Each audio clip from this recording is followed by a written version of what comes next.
Welcome to the People Strategy Podcast. I'm your host, Traci Austin, and we talk about the latest trends and best practices in talent management and organizational development. Join me as I chat with industry experts, HR leaders, and business innovators to uncover strategies that can elevate your people and your business. And as always, we're so incredibly grateful for you, our listeners, and for our previous podcast guests. And I want to give a shout out today to Tim Sackett. Tim was on the show earlier this year talking about smart tech for team retention and talent growth. Specifically, what technology really supports our organizations to be successful in the inclusion of AI in that. So, if that's something you're interested in, go give that one a listen. And we'll dive a little bit into that today with our guest, James Faulkner with Site Max Systems. So, James, welcome to the show. Thank you for having me. I look forward to this. Absolutely. And we had just had an amazing conversation on your show around culture and people and tough conversations. So I'm so excited to introduce you to our audience as well. Oh, great. Yeah, the conversation you and I had was what I like to refer as a very cerebral one. I think we got into some great topics and with some reasonable depth to provide value for people. So that was awesome. Absolutely. And one of the things I really appreciated about our conversation is your passion and your heart for people. So I'm really curious. What created that passion and heart for people specifically in the trades industries? Well, I think when I see that many trades, as you go down the value chain down to the field worker, sometimes and often, most of the time, actually, it wasn't necessarily their plan A. Mhm. It might be their plan B, it might be their plan C. And just because of life circumstances or somebody slipping up or making some early mistakes in their life, it doesn't mean they have to pay for that for the rest of their life. They do need an opportunity to be able to right size their own ship. I always find it's very interesting. If you want to kind of see the humanity in everyone, doesn't matter if they're different than you or whatever, I always seem to notice if you watch their eyes focusing on something else from the side. I don't know what it is about the side, but I notice that I'm in an elevator with somebody and I watch their eyes and I go, yeah, they are thinking of things too. It's not just me doing that. They're going through the same experiences that I am. And it humbles you. It makes you think, you know what? Every human being needs an opportunity to thrive. And I think that, the trades and field crews are the ones building everything we need to live in and work in and use. And they deserve an opportunity and a great respect.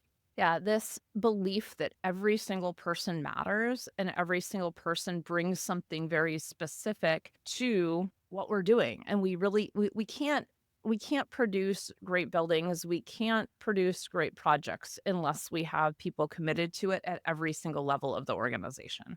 Yeah, I agree.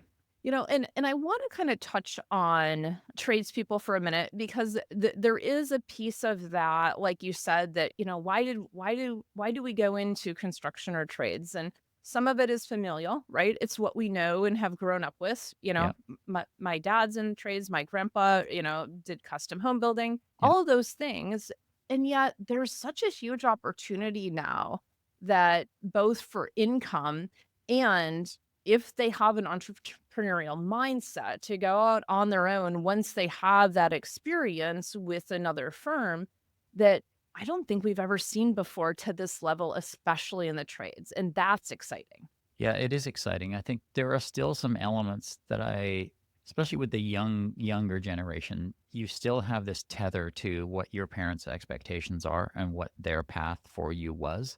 So you have those younger individuals who, there might be a strong tether to the parents and there might be none at all. So there might be, it could be a foster kid. It could be somebody who has a single person family that is not a huge connection. They might have moved away. There's a whole bunch of scenarios where that tether might not be very strong.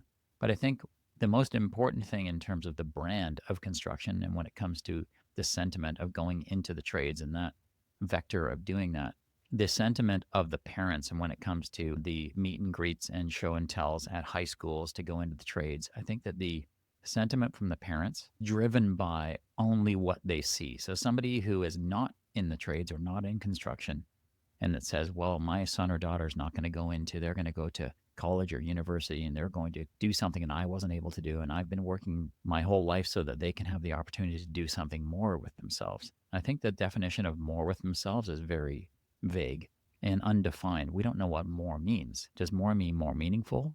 Well, perhaps when we look at it, that mother or father who's going to have that conversation with their children is probably only seeing what they see on the construction site from the outside.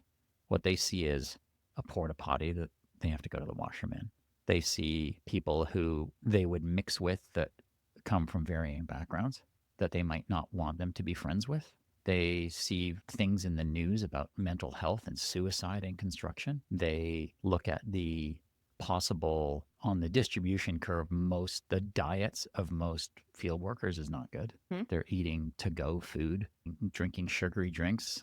So we got a lot of work to do, I think, on the outward appearance to those who don't understand construction and what that opportunity later on in life can be to make it really, really attractive. Absolutely.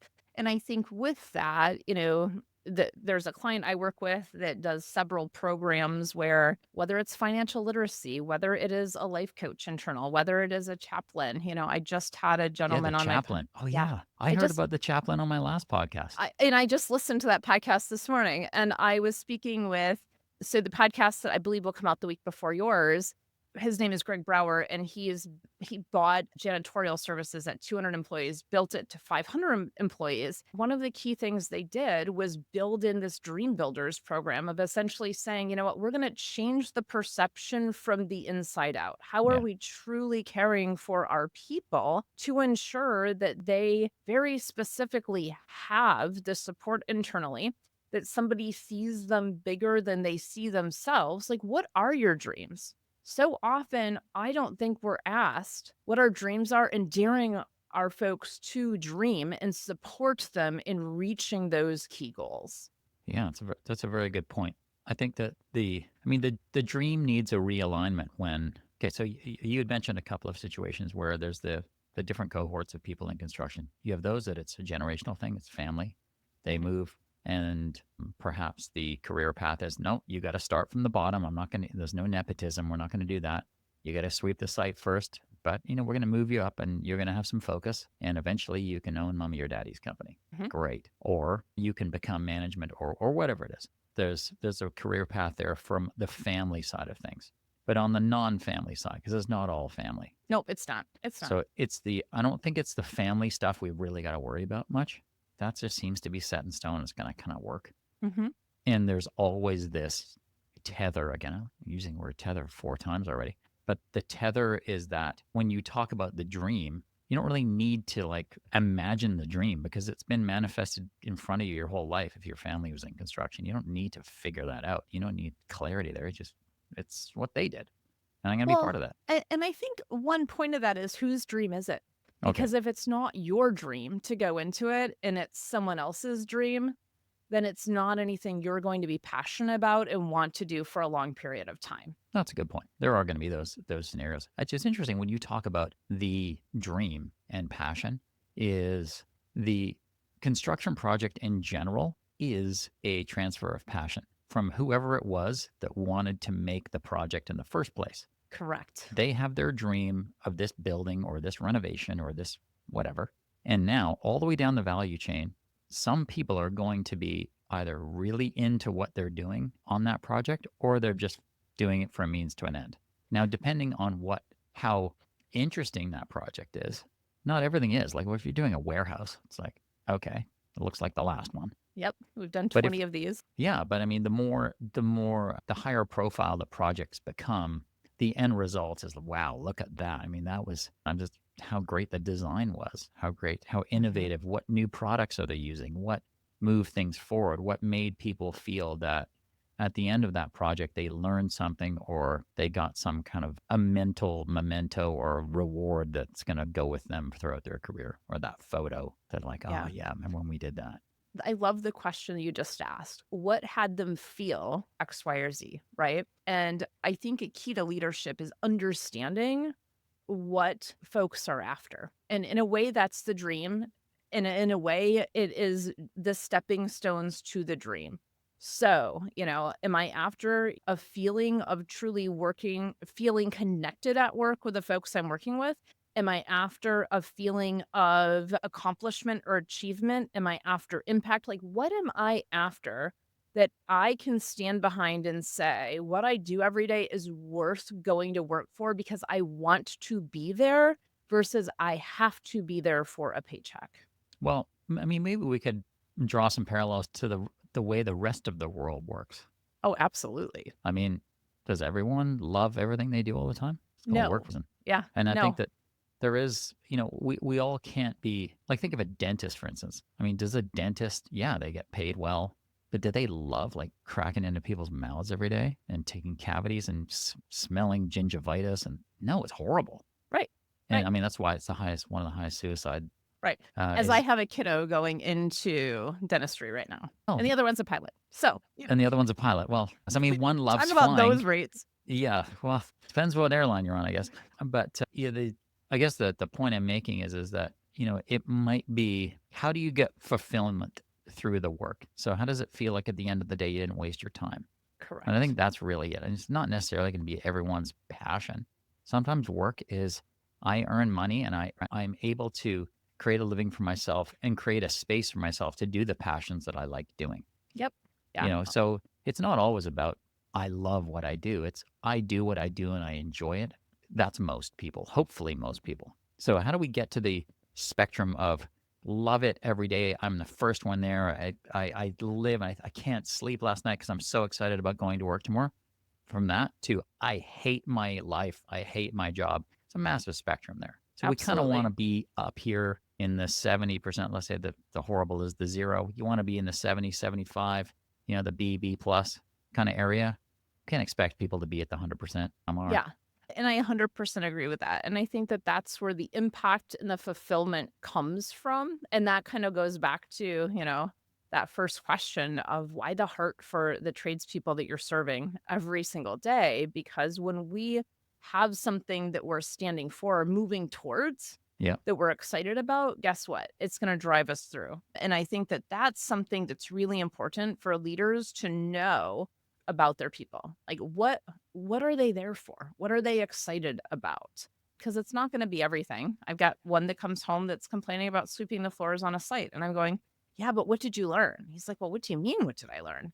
And I go, well, if you pay attention to everything else that's going on, sweeping the floors is the stepping stone to the next level. And I'm curious your thoughts on that. Yeah. You need to be in a mindset. Like the forest from the trees thing is, it's hard for some people. It's hard for people to see the life lesson and things. It's hard because what, they're in it and they're just kind of like, I guess so. I mean, we're all like that, I think. Mhm. I We mean, sure are. We you sure are. notice when you're walking around in your own city, your eyes are either forward or down. And when you Mhm. go to a new city, your eyes are up Mhm. because you're discovering, you're looking at things and you're like, wow, look at this. Sometimes, if you can do this in your own city, try and look up once in a while and you'll think, wow, I feel like a tourist here again. Right. That is such a great takeaway, is how do we start to notice what is the familiar around us? Or what are we taking for granted? When you look up, you go, oh, wow, okay. Well, look at the opportunity I have. I mean, I think that to some degree in North America anyway, in the major cities and of course areas of Appalachia, I would say are probably not like this from some documentaries I've been shocked by. But typically, we have it pretty cush. Life is pretty easy. You go to some other places in the world, you're like, oh my goodness, this is terrible. Like we won the lottery in terms of where we are born or where we've been able to move to.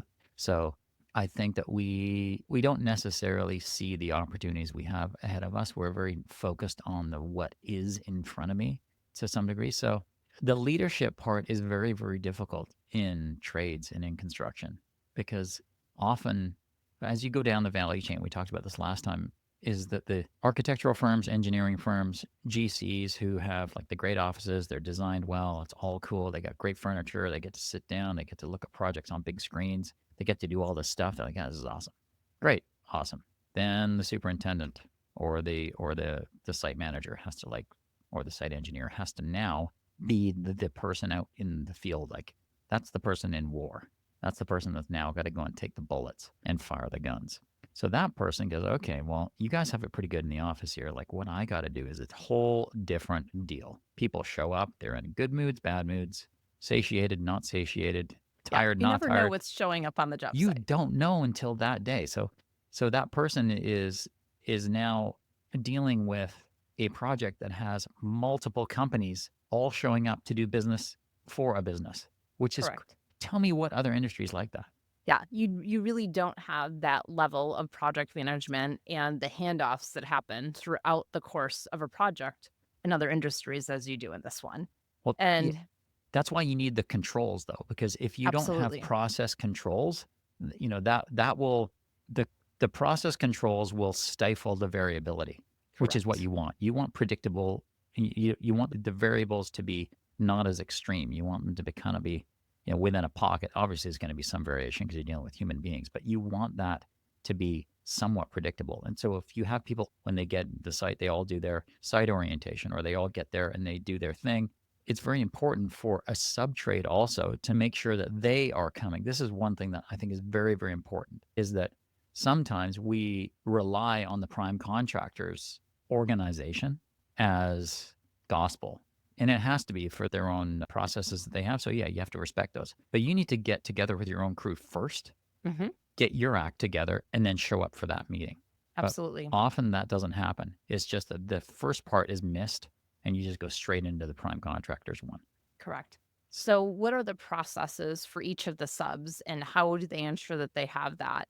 And I'm so glad you brought this up because these are the things that so often get overlooked or get taken for granted, especially when you go from sub to sub. They're set up so very differently. And so many of them have such a high level of disorganization that folks believe that that's how things are.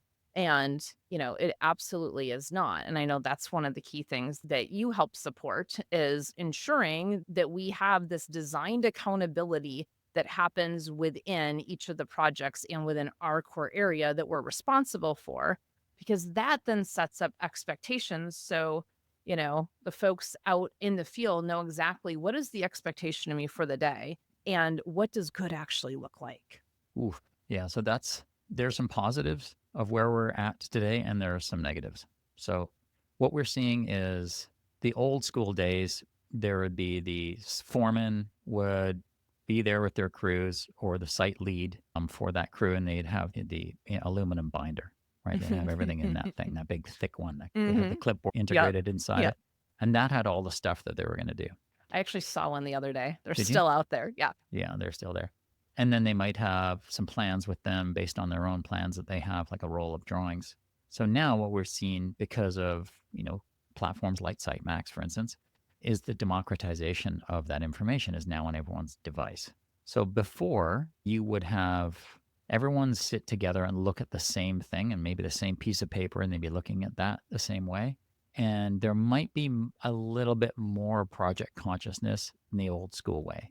Now, what's happened is because of the reliance on technology, what I think you see is everyone walking off on in their own echo chamber with their own app, looking at it might be the same list of tasks and things that they got to get done, but it might be a bit different than somebody saying something to you while you're staring at a piece of paper. I don't know why that is. And maybe it's a generational thing. Maybe the younger generation, yeah, they just want to look at their own thing and do their own and be in their own bubble.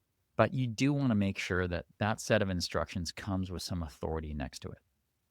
Yeah. So, where is the connection and the collaboration with the team to ensure that even though we're all looking at the same thing, is the understanding of that the same? And is the team understanding of that the same?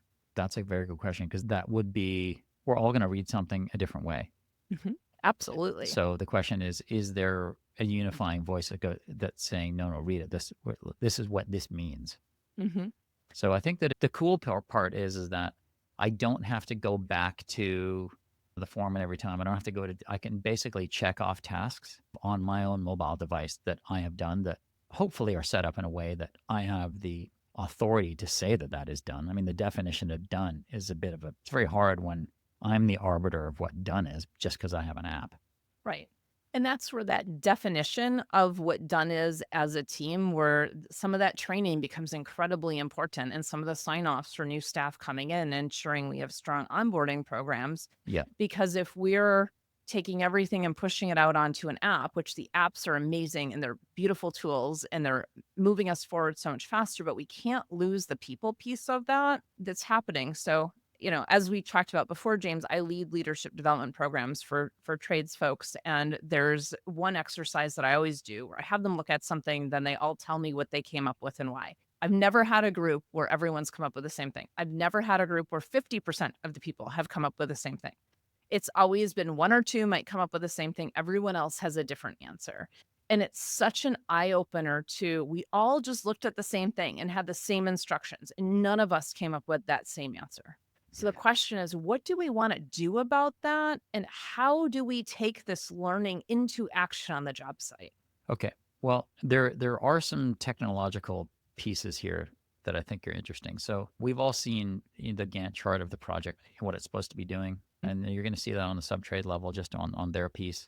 Very often that's like a Microsoft projects file that's like we all look at. You're like, okay, great.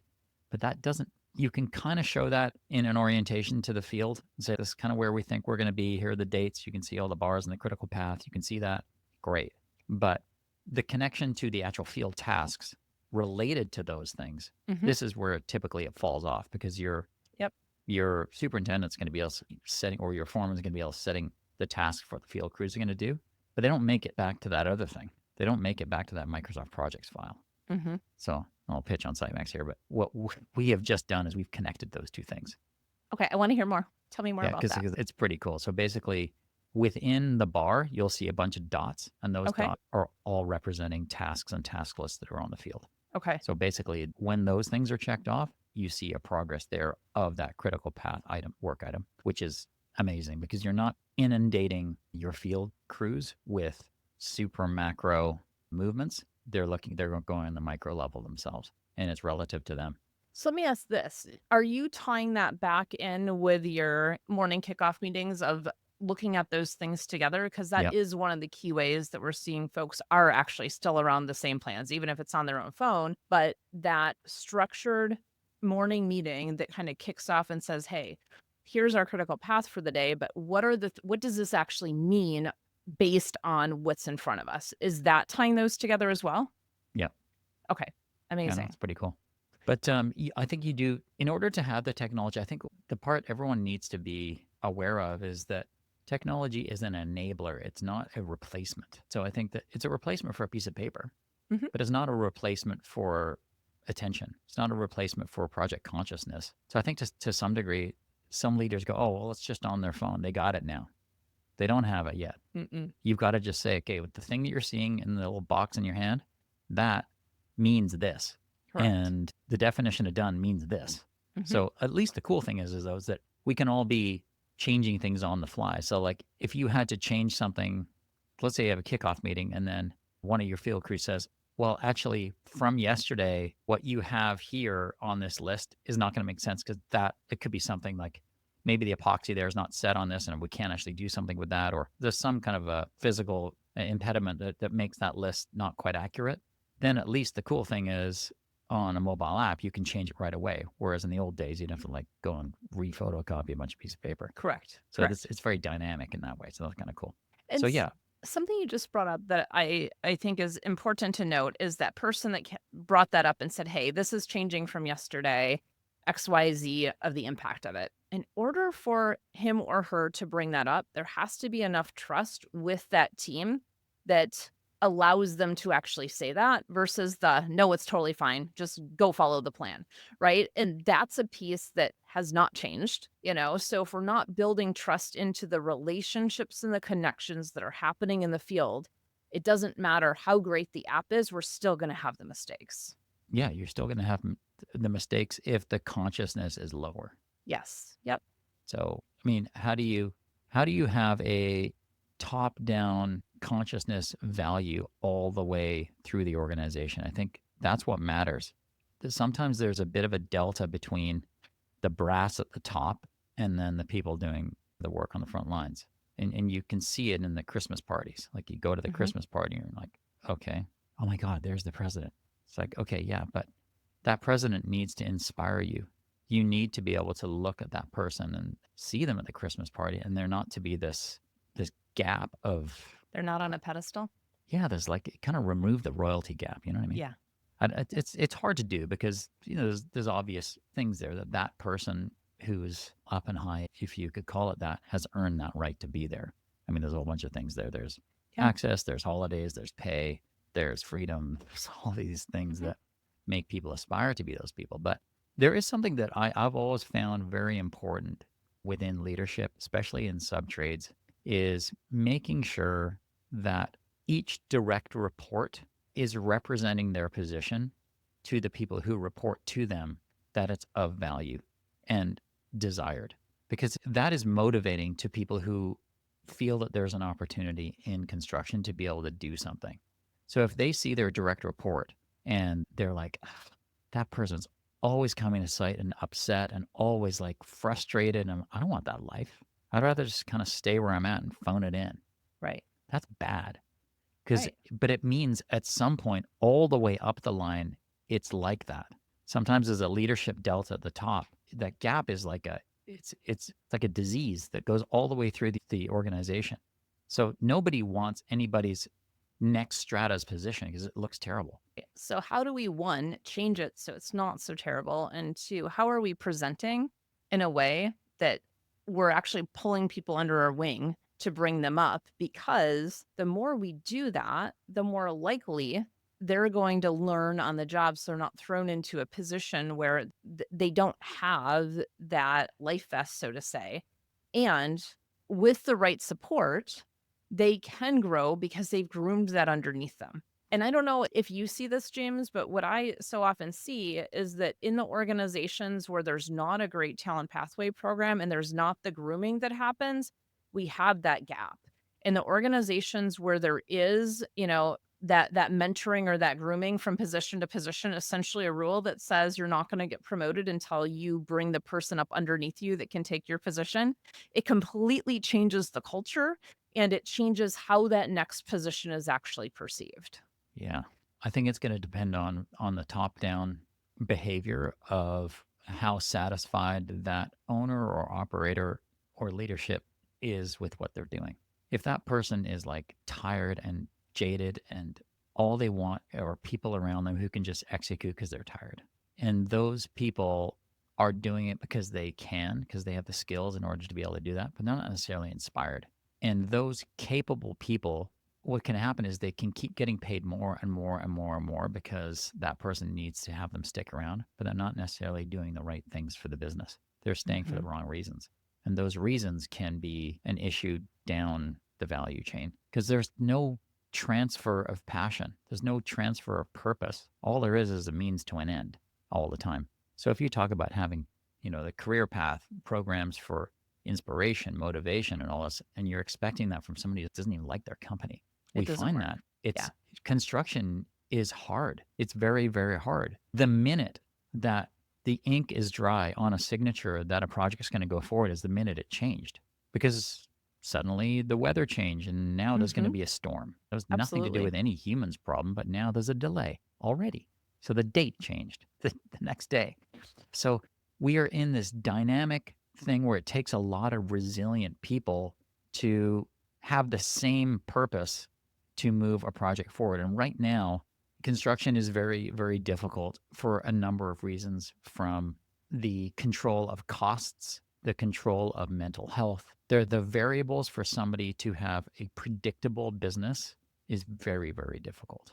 I 100% agree with that. It's incredibly difficult. And I'm gonna, as we start to wrap up, I've got a couple questions for you Hmm. that's gonna kind of go back to this passion question and, how do we start to build that through? So, what I'm curious about for you is what's something that's on your personal bucket list for this year that you want to accomplish personally for you?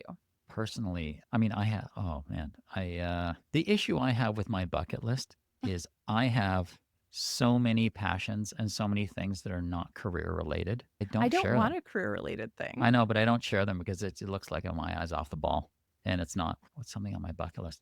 Well, it's something that we are doing. We are going to the south of France this summer. Incredible. Yeah, so there's Incredible. it's a bucket list. Yeah, I haven't been to Villefranche before, so there we go. Can I ask a question Yeah. about that you just made a comment that said, well, if I share a personal bucket list item, it looks like my eyes are off the ball. Yeah. Why? Because I don't know if people understand my capacity. If you were to shove in the amount of stuff that I like to think about and do and organize in my life and shove that into someone else's capacity, they're going to go, how do you have time to do this? Something must be falling off track. So it's a different thing. Like Yeah. I'm reasonably high functioning. I mean, I do lots of things. Cook, build things. I'm part of a hack shop where I go and like make stuff, 3D printing, woodworking, music. I produce music. I in a band. I do all sorts of stuff. I've got a podcast. I got Yeah. work, renovate my condo. I mean, I do artwork. I mean, it's so many things that I do, and I'm like, yeah, it's. I don't like to push, but I push everything Right. to the Right. tilt, and it's like I want to be good at everything. But it's yeah, to some people they can be, yeah, that guy's like all over the place, but I'm not. So, why does it matter what other people think if it fulfills a goal for you and you still get your work things done? Because when you run a company that has multiple stakeholders, they're going to have their own ideas of the return of their effort with you. Yes. So if you Okay. have shareholders, for instance, it's never enough. Well, of course, right? And Okay. that's part of the culture So that piece. means, okay, well, So, are you taking time away from the not enough quotient? So I find that I would like to go through life and go, well, nothing matters. Who cares what people think? But I like to go through life and go, it matters what people think. mm, It does. I am careful with people. I don't want to hurt people's feelings. I want to make sure that I am not going through the world like a bull in a china shop, and that I treat people with. It's hard to do because everyone's different, but I treat people like I want to be treated, and yeah, and I think there's something interesting here because I do agree. Like, it does matter what people think, but yet, if it is at the expense of what my passion is to hit that impact, we kind of started our conversation this morning around family impact on dreams and the yeah, family impact on what our career choices are. It's kind of that same idea there of, do what other people think, is that important? Yes. And is it at the expense of your true passion and fulfillment? fair enough. Yeah, well, in that respect, I mean, I did start Sitemax, and I I didn't like not want to do that. I did that for a reason. Right. And I have always been in the wow, James, that's awesome business. That's the business I've been in my whole life. I've always done things so people will say that, and then I earn something from it. Right. Right. So when it came to building, from what my research says, back in 2011, one of the first iPad applications, yeah, it was private, it was out in the field. I had yeah, this is awesome. So, and it was that this is awesome drug I've been on for a long time. And the net result is that you have technology that's very useful for people to use, and everyone enjoys using it, and companies are better for it. Absolutely. So now, what is that work bucket list item for you this year? The work bucket list item for us is our mobile application evolving into something that has a significant change in the sentiment of using technology on the job site. I think a lot of people who show up, they check in their time, they do this stuff. They don't really like using, they have to do it. It's a means to an end. They're told to use it. Sitemax, the bucket list for us right now is paying a lot of attention to how that field person feels using that mobile Mm, application. And my goal is to win that person over. amazing. So now the question I have for you is, It's getting deeper. I know that's where it gets fun, right? Nice. So, how do all of those personal bucket list items you have, whether it is your artwork, whether it's making music, whether it is traveling to the south of France, have an impact on your ability to hit the person or to hit that work bucket list item of winning that user over through the application that's in front of them? I think in order to focus, sometimes we need to pull away. Mhm. There's actually two things. In order to have, you've heard about flow states. Oh, 100. Yeah. Yeah, Okay, for so sure. if you're not in your flow state for over a week, you need to make a change. Hmm. So I need variability. I've been an entrepreneur for a reason because I don't like being told what to do, or didn't like it in high school, don't like it now. But, I am a responsible human being, so apparently I can do it without like wrecking the world. So this is Hmm. good. So now I can do these things, but I know when I'm off track. And I've said this to the people I work directly with at SiteMax. I'm like, look, I need to know you guys have got this because I need to focus on, if you want me to get us somewhere, I need to be able to think. I need Hmm. to be able to get this stuff done. So all the things that are on our function accountability chart, do those things. And I'm going to do my things. But when I get dragged in everyone else's things, it's kind of when it's like, oh, okay. But Right. I think that the takeaway there is with all of these things is you need to have variability in your life in order to be able to do good work. I love that. And there's one that I see and it may or may not resonate, but I'm curious if, the music and the trip to France or all those other things actually create inspiration because you're seeing things differently that you can go back and you're like, oh, wait, we could do this on the app or that. I know I find that when I'm doing those personal bucket list things of how they completely integrate into what I'm doing at work because I'm away from it, but yet I'm getting inspiration that when I sit down to actually do the work and get in that flow state, it just comes like that because I have the inspiration from something on the outside. Yeah, definitely. That happens all the time. Yeah, I don't, amazing. yeah, I don't know if it necessarily happens from those other things. I think it's the fact that you're not doing the thing and you're away from it and suddenly you have epiphanies. I think that happens more Yeah, often. absolutely. So, as we start to wrap up our conversation today about dreams and passion and impact and creating some structures for folks to be successful on the job site, but also creating that personal relationship and connection, is there any last thoughts that you have for our listeners? Yeah, the last thought would be if you really work at something and try and pull away in your career, you'd be surprised what you can accomplish. So just having a little bit of faith in yourself and remember life is short. If you're doing something for over a period amount of time that you don't like doing, move on because you're not helping anyone. Yep, absolutely. Which ties us back to the passion and only move forward into that next position if you're passionate for it and only promote those if you've figured out if the passion is there first. Totally. Amazing. Thank you so much for being with us, James. And we will have your information about SiteMax in the show notes, along with the episode from the Site Visit podcast. And for our listeners, if you're looking for another great podcast, this is a great one to add to your rotation. And we will see you next week. Thanks so All much. right. Thank you very much, Tracy. That was awesome. Thank you so much for listening today. I'd love to connect with you.